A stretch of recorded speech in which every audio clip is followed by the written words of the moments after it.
Good morning students. आज का हमारा चैप्टर होगा चैप्टर नंबर 3। ये कंपनीज एक्ट सीरीज़ का फर्स्ट चैप्टर है। इस चैप्टर में हम prospectus and allotment of securities cover करेंगे। आगे के लेक्चर में हम बाकी सारे चैप्टर्स भी कवर करेंगे। ये फुल सीरीज़ होगी, ये कंपनीज एक्ट की फुल सीरीज़ होगी PFRDA और सेबी के लिए। आपने यहाँ से पढ़ लिया तो आपको कहीं और से कंपनीज एक्ट देखने की ज़रूरत नहीं है। इन सीरीज़ में हमारा फोकस होगा mainly MCQ question type solve करने के लिए। उस हिसाब से हम पढ़ेंगे ताकि हमें MCQs में कोई दिक्कत नहीं हो, क्योंकि हमें MCQs ही करना है। At the end of the day हमारे पेपर में MCQs ही आने हैं, हमने वही करना है। तो हम MCQ के हिसाब से पढ़ेंगे। सब सेक्शंस ये हम याद नहीं करेंगे क्योंकि नहीं पूछे जाते हैं ये सेबी और ग्रेड ए में या PFRDA में। सब सेक्शंस तो आज तक देखे नहीं कि जो पूछे गए हों, तो हमारा MCQs पे ज़्यादा फोकस होगा। ये चैप्टर हम थ्री पार्ट्स में कवर करेंगे। ये फर्स्ट पार्ट है। स्टार्ट करते हैं ये चैप्टर जो सेक्शन नंबर 23 से। तो सेक्शन नंबर 23 में कंपनीज एक्ट क्या कहता है? Public offer and private placement के बारे में बताता है। सिंपल टर्म्स में ये बताता है कि पब्लिक कंपनी ही पब्लिक से पैसा रेज कर सकती है, प्राइवेट कंपनी नहीं कर सकती। प्राइवेट कंपनी के पास भी ऑप्शन है, लेकिन कौन कौन से हैं वो? राइट्स इशू और bonus issue. Second, private placement. ये दो ऑप्शन है प्राइवेट कंपनी के पास, और पब्लिक कंपनी के पास है through prospectus, public offer, private placement, right issue और बोनस इशू। मतलब सिंपल टर्म्स में ये कहें कि पब्लिक कंपनी पब्लिक से पैसा रेज कर सकती हैं, प्राइवेट प्लेसमेंट भी कर सकती हैं, राइट्स इशू और बोनस इशू भी कर सकती हैं। लेकिन मेजर जो इम्पोर्टेंट डिफरेंस है वो ये पब्लिक ऑफर का है। ठीक है, सिंपल सा सेक्शन था ये। आगे चलते हैं section number 24। Section number 24 talks about powers of SEBI. मतलब कौन कौन से मैटर्स में सेबी रेगुलेट करेगा वो इस सेक्शन में डिस्कस किया हुआ है। तो हमारा ये सेक्शन क्या कहता है कि सेबी रेगुलेट करेगा लिस्टेड कंपनी को। सेबी लिस्टेड कंपनी को रेगुलेट करता है, तो only for listed company SEBI के पास दो पावर हैं, दो मैटर्स में पावर है। कौन कौन से में? पहला, जब भी इशू और ट्रांसफ़र ऑफ सिक्योरिटी की बात आएगी, और जब भी नॉन पेमेंट ऑफ डिविडेंड की बात आएगी। तो इन दो मैटर्स में ही सेबी रेगुलेट करेगा। Issue and transfer of security, non payment of dividend, इन दो मैटर्स में सेबी रेगुलेट करेगा। बाकी सारे मैटर्स में कौन रेगुलेट करेगा? सेंट्रल गवर्नमेंट रेगुलेट करेगा। ठीक है, ये सिंपल सा सेक्शन है, पर इस पे भी क्वेश्चन आया हुआ है 2021 में। मेरे ख्याल से क्वेश्चन आया हुआ है इस पे। ठीक है, आगे चलते हैं सेक्शन नंबर 25 में। तो सेक्शन नंबर 25 में कंपनीज एक्ट ने प्रॉस्पेक्टस की डेफिनेशन बताई है। बोला है, any document by which the offer of sale to the public is made shall for all purpose be deemed to be a prospectus issued by the company. मतलब कोई भी document से जिससे पब्लिक को सेल का ऑफर दिया जा रहा है उसको प्रॉस्पेक्टस कहेंगे। लेमन टर्म्स में इतना ही है। आगे बढ़ते हैं सेक्शन नंबर 26 की तरफ। तो 25 में कंपनीज एक्ट ने बता दिया कि प्रॉस्पेक्टस इशू करना है। 26 में बताता है कि मतलब कैसे इशू करना है, क्या उसमें डॉक्यूमेंट में क्या क्या चीज़ें होनी चाहिए, क्या क्या इन्फॉर्मेशन मैंडेटरी होनी चाहिए, वो इस सेक्शन में बताया है। सेक्शन नंबर 26 में थोड़ा लंबा सेक्शन है, ध्यान से देख पढ़िएगा। पहला तो सिंपल चीज़ें बोली है कि जो डेटेड होना चाहिए, साइंड होना चाहिए। ठीक है, उसके बाद ROC के साथ रजिस्टर होना चाहिए। ROC के साथ रजिस्टर होना चाहिए, और ROC में रजिस्ट्रेशन के 90 डेज में इशू कर देना है। मतलब ROC के साथ रजिस्टर कराना है, और रजिस्टर के बाद कंपनी को 90 डेज का पीरियड मिलेगा इशू करने के लिए। उस 90 डे के अंदर कंपनी को इशू करना है। ठीक है, और क्या क्या इन्फॉर्मेशन होनी चाहिए? मतलब कि जो अब ये प्रॉस्पेक्टस पढ़ के ही किसी इन्वेस्टर ने कंपनी में पैसा लगाना है तो फाइनेंशियल इंफॉर्मेशन और क्यों पैसा ले रही है, ये सब सारी इंफॉर्मेशन भी ज़रूरी है। एक इन्फॉर्म डिसीजन मेकिंग के लिए ये सारी इंफॉर्मेशन भी ज़रूरी है। तो कंपनी एक्ट कहता है कि आप जो भी प्रॉस्पेक्टस इशू करो उसमें जो ऑब्जेक्टिव है पहले तो वो बताओ, प्रेजेंट कंपनी का कैपिटल स्ट्रक्चर कैसा है वो बताओ। कैपिटल स्ट्रक्चर क्या होता है कि मतलब कंपनी में शेयर कैपिटल कितनी है, यूएसएल कितने हैं, डिबेंचर्स कितने हैं, ये सब बताओ। ओपनिंग और क्लोजिंग ऑफ इशू ये भी मेंशन करना है। और क्या मेंशन करना है, name and addresses of the registered office of company, company secretary, CFO, auditor, legal adviser, मतलब जो भी मेन ऑफिशियल्स इसमें इस इशू में इन्वॉल्व हैं उनके बारे में भी बताना है। और क्या बताना है, एक सेपरेट बैंक अकाउंट। कोई भी कंपनी जब पब्लिक इशू निकालती है, इनफैक्ट प्राइवेट इशू भी निकालती है, तो कंपनी को एक सेपरेट बैंक अकाउंट खोलना पड़ता है। जो भी इन्वेस्टर से वो पैसा लेगी उस अकाउंट में रखना पड़ेगा पहले। तो वो सेपरेट बैंक अकाउंट को भी यहाँ कंपनी डिस्कस करेगी, ठीक है। और क्या क्या इन्फॉर्मेशन ज़रूरी हो सकती है इन्वेस्टर के पॉइंट ऑफ व्यू से। अगर कंपनी में कोई लिटिगेशन चल रहा है, कंपनी के प्रमोटर्स के ऊपर कोई लिटिगेशन चल रहा है, तो ये भी कंपनी को डिस्कस करना है।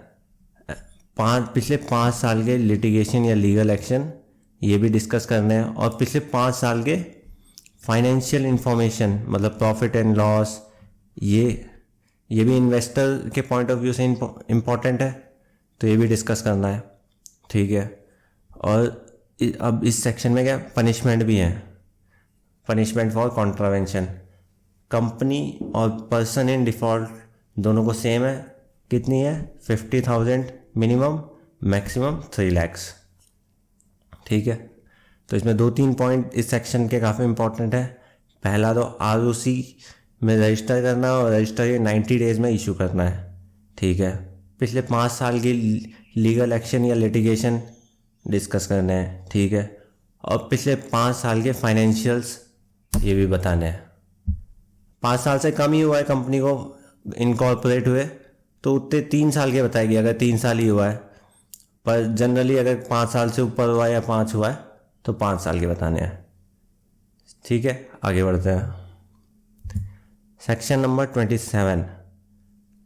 अब 26 में कंपनी ने ऑब्जेक्टिव बताए थे और बाकी सारे मैटर्स बताए थे।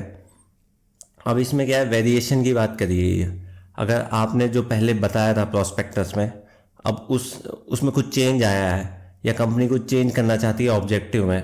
पहले कंपनी ने सोचा था कि जो एक्सपेंशन करेंगे, पर कोई अभी एक्विजिशन की काफ़ी अच्छी अपॉर्चुनिटी आई है, तो कंपनी ऑब्जेक्टिव चेंज कर सकती है अपना। कैसे चेंज कर सकती है वो इस सेक्शन में बताया है। पहले तो कंपनीज एक्ट कहता है कि जो आप इनको चेंज मत करो, मगर अगर आपको करना ही है तो पहले आप जनरल मीटिंग बुलाओ, जीएम बुलाओ और उस पर एक स्पेशल रेजोल्यूशन पास करो, ठीक है। जनरल मीटिंग बुलानी है, स्पेशल रेजोल्यूशन पास करना है, ठीक है। अब वो पास हो जाता है तो नोटिस देना है न्यूज़पेपर में कि जो है क्यों आप चेंज कर रहे हो। जस्टिफाई करना है आपको अपना वेरिएशन कि ये चेंजेस क्यों कर रहे हो, पहले आपने कुछ और कहा था अभी कुछ और, तो उसका जस्टिफिकेशन देना है एक इंग्लिश न्यूज़पेपर में और एक वर्नैकुलर लैंग्वेज के न्यूज़पेपर में, ठीक है। अब स्पेशल रेजोल्यूशन पास हो गया तो मतलब एटलीस्ट आपके 75% शेयर होल्डर्स तो एग्री करते हैं। अब 25 में से कई होंगे ऐसे जो नहीं मान रहे कि जो ना अब हमें नहीं करना है इस कंपनी में इन्वेस्ट, तो उनको क्या करेगी, उनको कंपनी एक एग्जिट ऑप्शन देगी। कंपनी को उनको एग्जिट ऑप्शन देना पड़ेगा ताकि वो अपना पैसा लेके जा सके। उन ज़बरदस्ती भी आप किसी का पैसा इन्वेस्ट नहीं करवा सकते, तो उनको कंपनी एक एग्जिट ऑप्शन देगी। तो सिंपल सा था सेक्शन कि पहले तो वेरिएशन नहीं करना है। अगर आपको वेरिएशन करना भी है तो पहले आप जनरल मीटिंग बुलाइए, उसमें स्पेशल रेजोल्यूशन पास करिए। स्पेशल रेजोल्यूशन पास हो जाता है तो पेपर में नोटिस दीजिए और उसके बाद भी कोई नहीं मान रहा तो उसको एग्जिट ऑप्शन दीजिए। ठीक है, इतना सा था सेक्शन 27। आगे बढ़ते हैं सेक्शन नंबर 28। तो अभी अब तक ऐसे बात हो रही थी कि कंपनी को पैसा चाहिए, उस हिसाब से बात हो रही थी। पर अब अगर कुछ मेंबर्स हैं उनको अपने शेयर सेल करना है तो उस केस में भी कंपनी पब्लिक ऑफर निकाल सकती है। कैसे निकालेगी वो इस सेक्शन में डिस्कस किया है।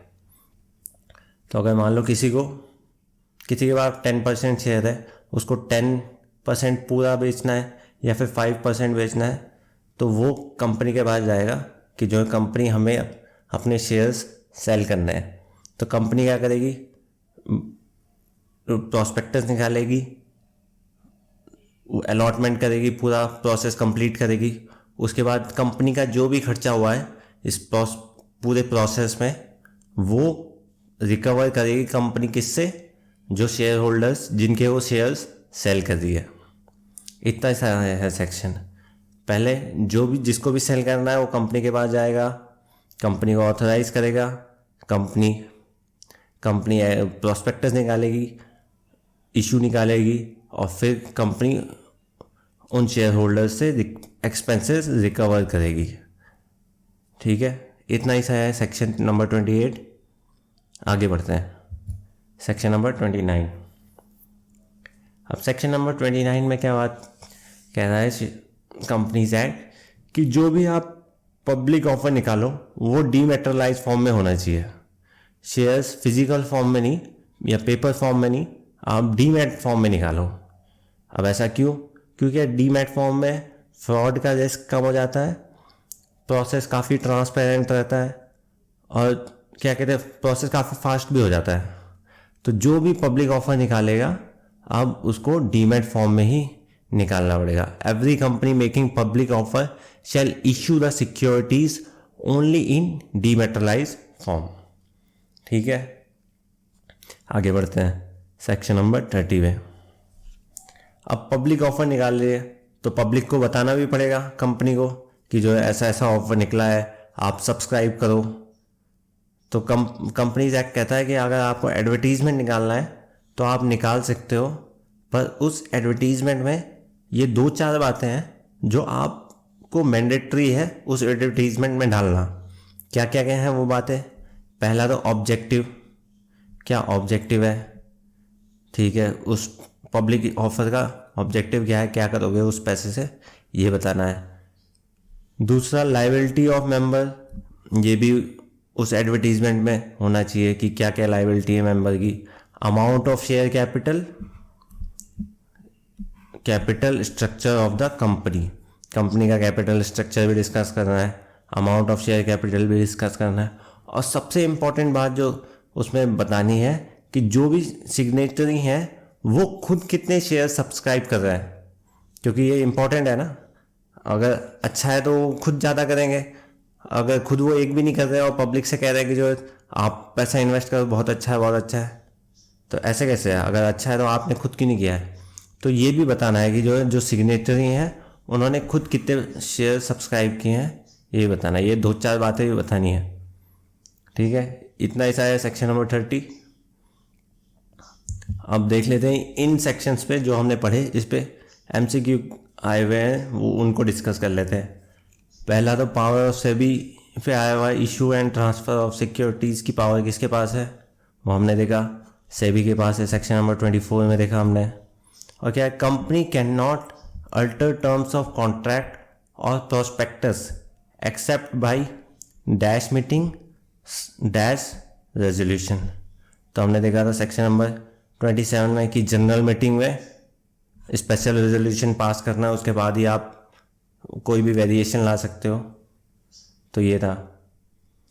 ये वीडियो यहीं पे ब्रेक करते हैं, बाकी के सेक्शन हम पार्ट 2 में करेंगे। Okay, thank you.